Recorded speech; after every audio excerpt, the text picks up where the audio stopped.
So are you ready for my new theory of Italian pasta sauces? I don't know. Before the 17th century, there was one sauce. Okay. It was a preserved meat like guanciale or pancetta, something like that. Pepper, salt, olive oil, and cheese, of course. So there we have it. Everything else actually derives from that mother pasta sauce.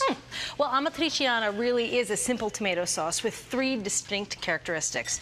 The first being, of course, as you mentioned, cured pork. The second, chili peppers. And the third is pecorino romano. But really, the star of this dish is the cured pork. And traditionally, they use guanciale, which is cured pork jowls, which is impossible to find in our American supermarkets. So our goal was to find something that we could substitute that had that same flavor.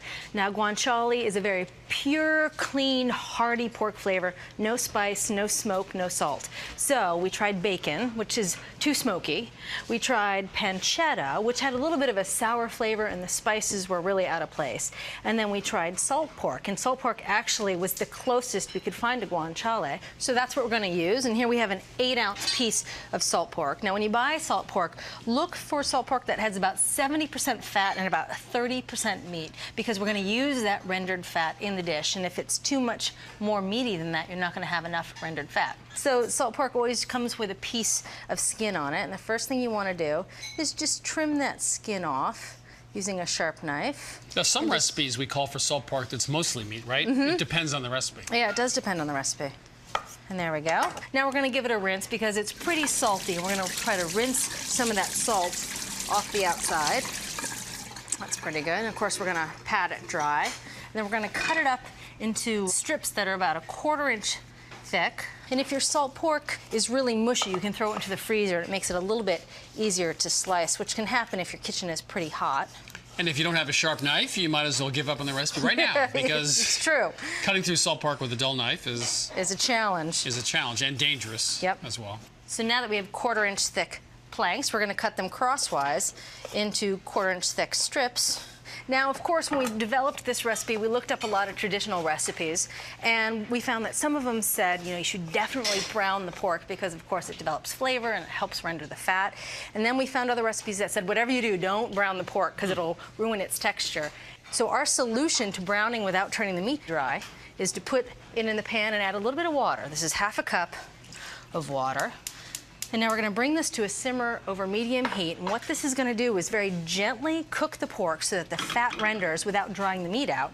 And then, of course, the water will evaporate after about 5 minutes or so, leaving the moist pork sitting in the rendered fat, and it'll brown really quickly. So it's just sort of like rendering large. That's right. It's the same methodology. Yeah. So it's been about 5 minutes, and that water has mostly evaporated. So now what I'm going to do is turn the heat down to medium-low and cook the pork gently till it's nice and browned on the outside.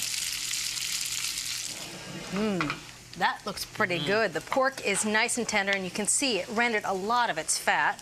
So now I'm going to turn the heat off and take the pork out of the skillet with a slotted spoon. And just dump it on the pasta and we're done. Yeah, we tried that. We tried to sprinkling this pork over the top of the pasta before serving, thinking that it would preserve the texture of the pork. But what happened is it left the sauce tasting pretty bland because you didn't have that pork flavor. Now we're going to save this fat because it has a good amount of flavor, and we're going to use it later in the sauce. And we're going to add a tablespoon back to the pan to help saute the aromatics for the sauce.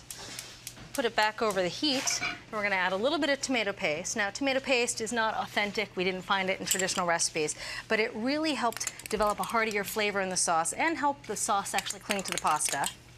We're also going to add chili pepper. So this is a 1/2 teaspoon of crushed red chili flakes. We're going to saute them both in this hot fat to both bloom the chili flakes and deepen the flavor of the tomato paste. So now we're going to add the wine, and this is a 1/4 cup of red wine. And now traditional recipes use white wine, but we did a side-by-side test. We made a batch with white wine and a batch with red wine, and tasters unanimously preferred the red wine, even though it's not traditional. So we're going to add the wine and let it reduce out for a little bit, just about 30 seconds. You know where the name of this dish came from? The town, right? Amatriciana, yes. Amatriciana. All right, now we're going to add the 28-ounce can of diced tomatoes, and you're going to add the tomatoes and the juice. And of course, we're going to add the pork back.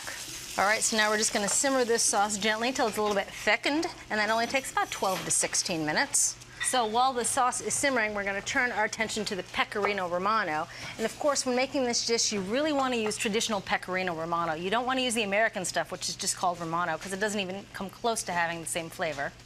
And the one problem we had when we simply dumped this into the pasta is that the cheese really clumped up, and it happened to us over and over. And the solution we found is to take some of this rendered salt pork fat, 2 tablespoons, and stir it in. And what happens is the fat coats the protein molecules in the cheese and prevents them from binding together when they get tossed with the hot pasta.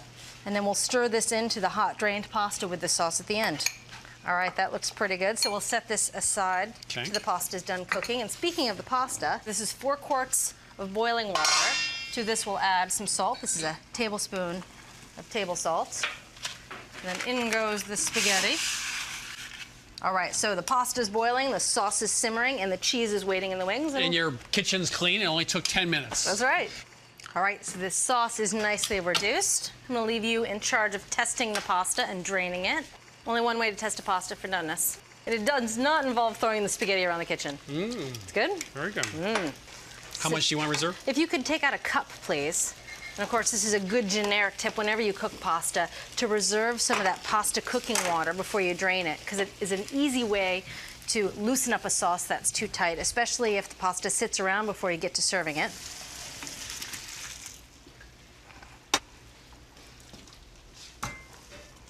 So now we're just gonna add the sauce right to the drained pasta, along with our cheese mixture. If you could just toss that all together.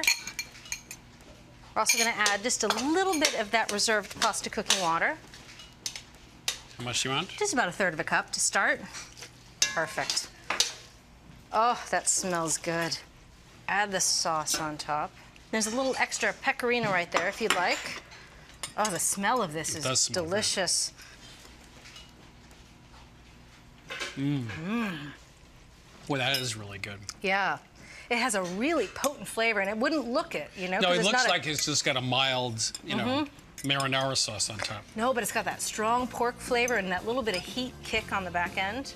So the secrets to a great pasta amatriciana rosso is to start with salt pork, a little bit of water, cook some tomato paste down with it as well, some fresh wine that had not been reduced, and then finally with a pecorino romano, we added 2 tablespoons of that reserved fat so it would be nice and coat the pasta and wouldn't clump up. So there you have it, from America's test kitchen to your kitchen, a terrific recipe for pasta amatriciana rosso. Boy, you're good with that, rolling your arms. It's about the only word I can say in Italian.